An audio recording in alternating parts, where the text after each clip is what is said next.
बड़ी खबर, उप महापौर के लिए चुनाव आज है। 2 बजे तक नाम वापसी का समय तय किया गया। 2:30 बजे से 5 बजे तक वोटिंग होगी। जोधपुर नॉर्थ से अब्दुल करीम जानी, कांग्रेस प्रत्याशी जोधपुर साउथ से गणपत सिंह चौहान, कांग्रेस प्रत्याशी जयपुर ग्रेटर से पुनीत कर्णावत, बीजेपी प्रत्याशी जयपुर हेरिटेज से असलम फारूकी, कांग्रेस प्रत्याशी जयपुर ग्रेटर से कांग्रेस प्रत्याशी नहीं उतारेगी। जयपुर हेरिटेज से महेंद्र दलेत बीजेपी प्रत्याशी बने, कोटा दक्षिण से कांग्रेस के पवन मीणा प्रत्याशी बने, उत्तर से फरीदुद्दीन कुरैशी कांग्रेस प्रत्याशी बने, कोटा दक्षिण से भाजपा से योगेंद्र खींची को प्रत्याशी बनाया गया है। तो मेयर के बाद अब डिप्टी मेयर के चुनाव, महापौर के बाद आज उप महापौर। 2 बजे तक नाम वापसी का समय है और 2:30 बजे से 5 बजे तक वोटिंग की जाएगी।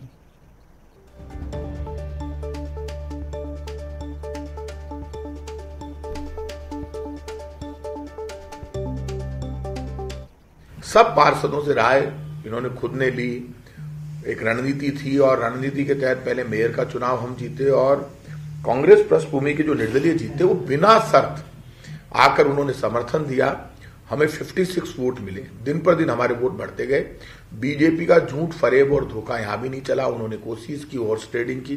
पूरे देश ने देखा। ये वही महेश जोशी जी जिन्होंने विधायकों की खरीद फरोख्त के टाइम पे मुकदमा दर्ज कराया था। तब केंद्रीय मंत्री गजेंद्र सिंह थे। उनसे तो जबरदस्ती वॉइस सैंपल ले नहीं सकती एसीबी। लेकिन अब यदि बीजेपी ईमानदार है तो वॉइस सैंपल जिनकी आवाज उनके करवा दें, तो कांग्रेस को माफी मांगनी पड़ेगी। और यदि वो वॉइस सैंपल नहीं कराते हैं तो ये तय हो गई कि बीजेपी का राजस्थान का हर नेता झूठ का जनरेटर है।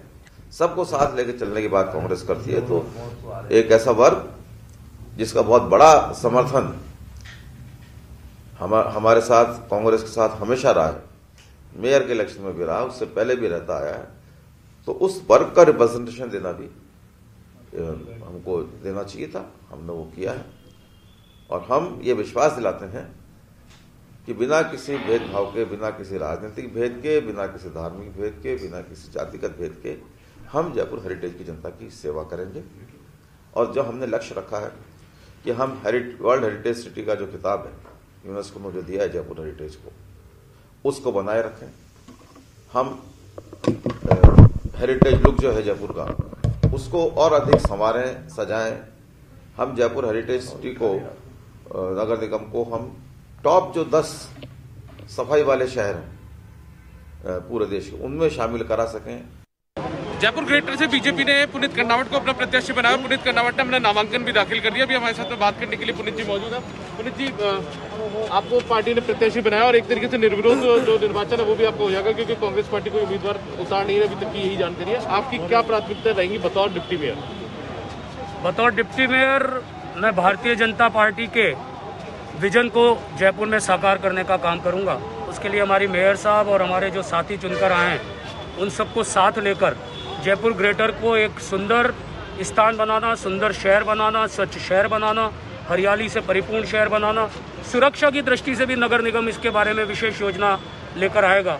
अपराधों पर नियंत्रण करने की एजेंसी अलग हो सकती है, लेकिन अपराधों के ऊपर अंकुश लगे उसमें भी नगर निगम अपनी महत्वपूर्ण भूमिका निभाएगा।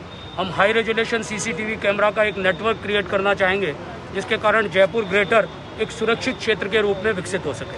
अच्छा, चुनौतियां भी बहुत होंगी आपके साथ। इस बार पार्षदों की संख्या भी बहुत ज़्यादा, 88 पार्षदों के साथ लेकर चलना, निर्दलीयों ने जिन्होंने आपका समर्थन किया है बीजेपी का, उनको साथ लेकर चलना।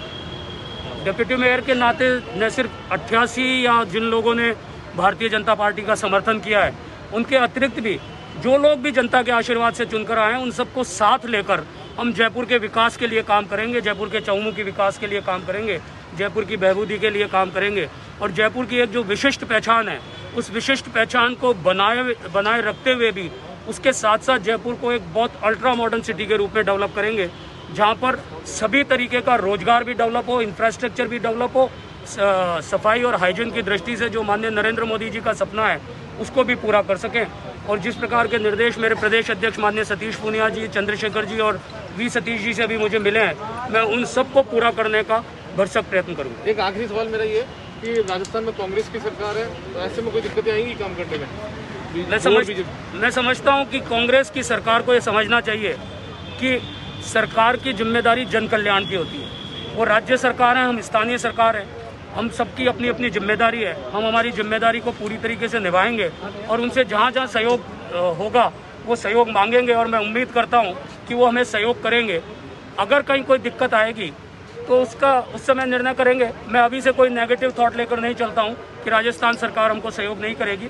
मैं मानता हूँ कि राजस्थान सरकार ये प्रांत की राजधानी है, यहाँ जिस प्रकार का विकास, जिस प्रकार का डेवलपमेंट होगा उसका पूरा राजस्थान के ऊपर प्रभाव होगा।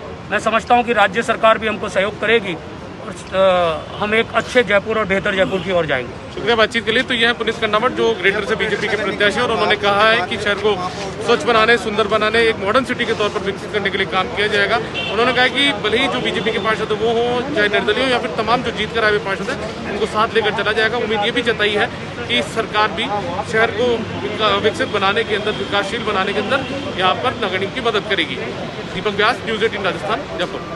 और इसी खबर पर ज्यादा जानकारी के लिए हमारे साथ कोटा से शाकिर अली और जोधपुर से ललित सिंह जुड़ गए हैं। सबसे पहले कोटा की तरफ रुख करते हैं। शाकिर, जो कवायद मेयर चुनने के लिए की गई थी या जिन मुश्किलों से जो है वो मेयर चुना गया था, काफी तरह के विवाद भी सामने आए, कई विरोध भी सामने आए। अब यही लड़ाई उप महापौर के लिए शुरू हुई है। नामांकन का समय भी आ चुका है और आज अपना नाम भी वापस लिया जा सकता है। सब कुछ सरलता पूर्वक चल रहा है या अभी भी जो है वो कश्मकश नजर आ रही है कोटा में?